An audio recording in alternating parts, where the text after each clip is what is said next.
ናሂም እየካደን ያለው እኔ በምን አይነት መልኩ ማስረዳት እንዳለብኝ አላውቅም። እቺ እህቴ እንግዲህ የኛ አብሮ አደጋችን ናት። እንግዲህ ዝምድናም አለ። አረብ ሀገር ላይ የተፈጠረ አረብ ሀገር ዱባይ ነው ስራ ላይ ነበረችው። እዛ ላይ በተፈጠረ ነገር እናቷ አቤቱታኛ ጋር ይዛ መጣች። አቤቱታ ለምንድን ነው እኛ አውርተናት ማናገር የተጠፋፋ ልጆች ምንድነው አቤቱታ ስንላት እሷ ስትሰራበት የነበረውን ገንዘብ በጠቅላላ ለአንድ ወንድ ሰጥታለች የፍቅር ጓደኛዬ በሚል አሉ። ያ ሰው ደግሞ ማን ነው? ባለቤት። ስለዚህ እኛ ይሄንን ነገር ምንድነው ይዘን መምጣት እዚህ መምጣት ሰላም እንዴት ናችሁ? ውድና የተከበራችሁ በመላው ዓለም የምትገኙ ኢትዮጵያውያን እንዲሁም ኤርትራውያን ቻናሌ ቤተሰቦች እንዴት ናችሁ? ደህና ናችሁ?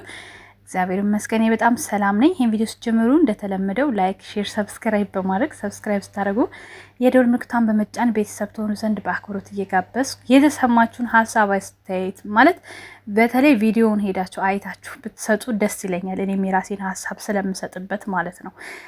በቅድሚያ ሄሉ እንግዲህ አዲስ አበባ ገና ከመግባቷ እያተራመሰችው ነው ቤተሰቡን ማለት ነው። እና በዚህ አጋጣሚ እሷን ስትሰድቡ ውስጥ አስጠላ ምናምን ስትሉ አንዳንድ ኮሜንት አይቻለሁኝ እና ስጠላት ምናምን ያላችሁ አይቻለሁ። እና በመጀመሪያ ሰው ጠላ ወደደ ምንም አይደለም፣ ፈጣሪ አይጥላችሁ። አንድ የምነግራችሁ ነገር ማለት ነው። ሲቀጥል ደግሞ ሄሉ አሁን ይሄ ስራ ድራማ ነው፣ በቃ ድራማ ነው እና ይሄን ነገር እንደማያደርግ 100% እርግጠኛ ሆኜ እነግራችኋለሁ። ግን ይሄን ድራማ ሪል አድርጉትና ሀሳብ ስጡ ማለት ነው። በጣም እኔ ሀሳብ መስጠት የምፈልገው ነገር ፕራንክ አድራጊው አሁን ግራ የተጋባሁት ነው እዚህ ጋር ማለት ነው። ፕራንክ አድራጊው ማን እንደሆነ ነው ማለት ሁሉም ተመካክረው ውብዬና ናሂን እኔ ስገምት ማለት ነው ሄሉ ከነዚህ ልጆች ጋር ተመካክራ ውብዬና ናሂን ፕራንክ እያደረገች ይመስለኛል። ግን ስህተቱ እዚህ ጋር ሴት ልጅ በቃ ለምንድን ነው እኛ ሁልጊዜ የሚሰጠን ካራክተር ራሳችን ዝቅ አድርገን የምናይበት ካራክተር ለምን ይሰጠናል? ሲቀጥል ደግሞ ውብዬ ነፍሰ ጡር ናት። በማታውቀው ፕራንክ ሳይነገራት ምንም ሳይላት ፕራንክ የተደረገች ከሆነ በጣም ነውር ነው። በጣም ይቺ ልጅ አንድ ነገርስ ብትሆን ገባችሁ? እንደገና ደግሞ አሁን ይሄ ሄሉ ጋር ሁሉም ሰው ሄሉን አሁን እየሰደባት ያለው ለወንድምሽ ተራርተሽ ልጅቷን ተናገርሽ ነው። ሄሉ ትክክል ነገር አላት፣ የተሳሳተችው ነገር አለ። ትክክሉ ምንድን ነው? ነፍሰ ጡር ቤት ውስጥ አለች። ስለዚህ እሷን ብላችሁ ቢያንስ ያለችው ነገር ትክክል ናት። ደግሞ እሷን ማዳመጥ አለባት፣ ሴቷን ደግሞ ማዳመጥ አለባት፣ ግዴታ ነው።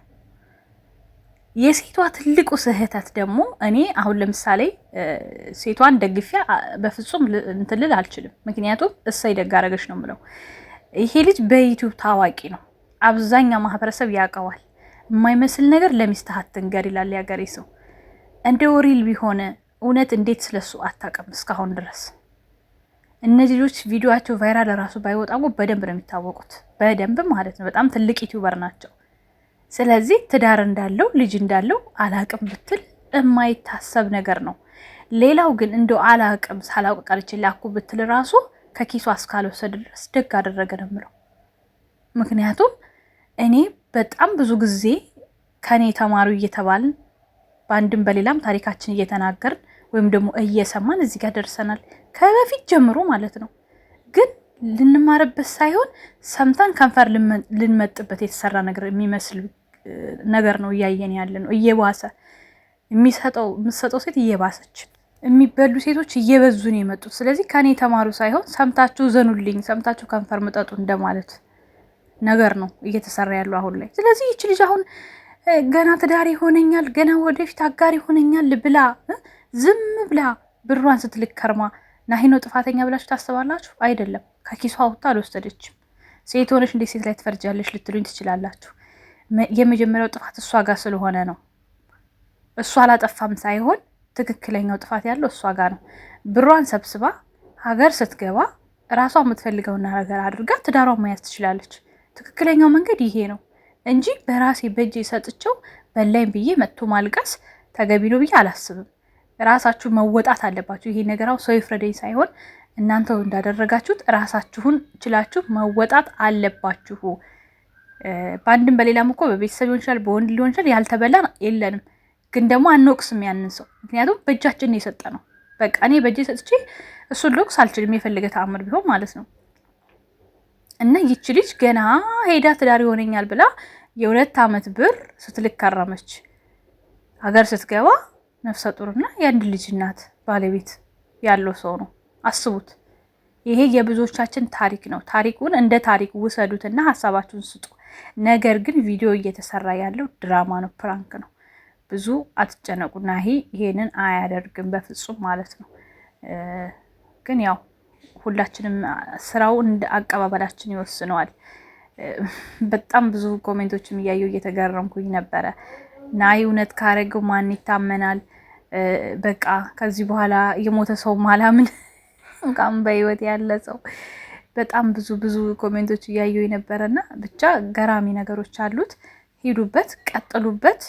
ግን ውብዬ በማታውቀው መንገድ ከሆነ ግን ትልቅ ስህተት ነው። ምክንያቱም ጭንቀት አለ፣ ብዙ ነገር አለ። ነፍሰ ጡር ናት፣ የደረሰች እህታችን ናት። ምንም ነገር መፈጠር የለበትም በጭንቀት ማለት ነው። ከዛ ውጭ ግን በርቱ፣ ቻናላችሁ ይንቀሳቀስ። ጥሩ ነገር ሲሰሩ ማታያችሁ ሁሉ አሁን ሄዳችሁ አይታችሁ ስድብ አይነፌክስ ጥሩ አይደለም። እውነቴን ነው የምነግራችሁ። ጥሩም ሲሰሩ ለማየት ሞክሩ። ሁልጊዜ እንደዚህ ትርምስ ብቻ ሳይሆን ማለት ነው። ለማንኛውም ቤተሰቦች በጣም ነው የምወዳችሁ። ቪዲዮ ላይክ፣ ሰብስክራይብ አድርጉ። መልካም ጊዜ። ቻው ቻው።